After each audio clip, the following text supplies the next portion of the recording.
Alors donc pour terminer cette journée, j'avais envie de reprendre deux éléments qui pour moi étaient les deux éléments dont on a débattu toute la journée. Le premier, le technique, celui que je maîtrise le mieux en tant qu'ingénieur, et le second, le philosophique ou le poétique, comme l'a dit le monsieur assis à côté de moi.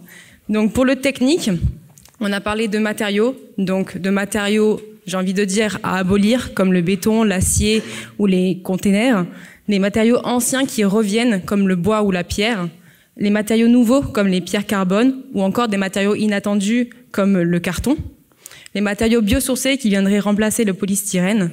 On a également parlé donc de réglementation et de plaidoyer. On a parlé de nouvelles technologies, de rénovation, de recyclage, d'aides financières pour la rénovation thermique ou encore d'énergie renouvelable, que des éléments très techniques qui viennent répondre concrètement à nos soucis.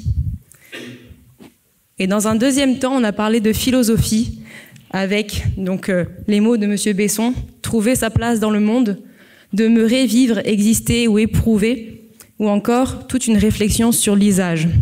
Donc moi, ce que je voudrais aujourd'hui, c'est qu'on arrive à conjuguer le technique et la philosophie, car ce ne sont pas des univers imperméables, bien au contraire.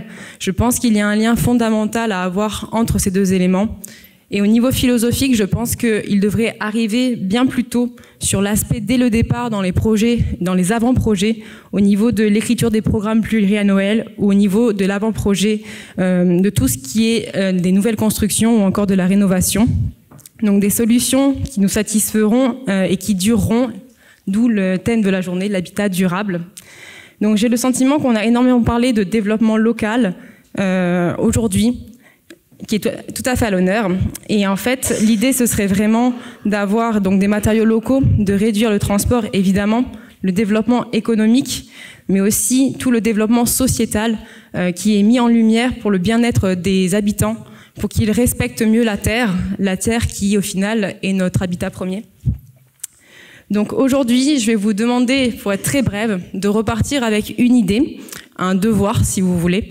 C'est de vous questionner sur vos habitats, sur la salle dans laquelle nous sommes aujourd'hui, sur votre hôtel où vous logez ce soir, sur votre maison, et peut-être de diffuser la bonne parole que nous avons vue aujourd'hui.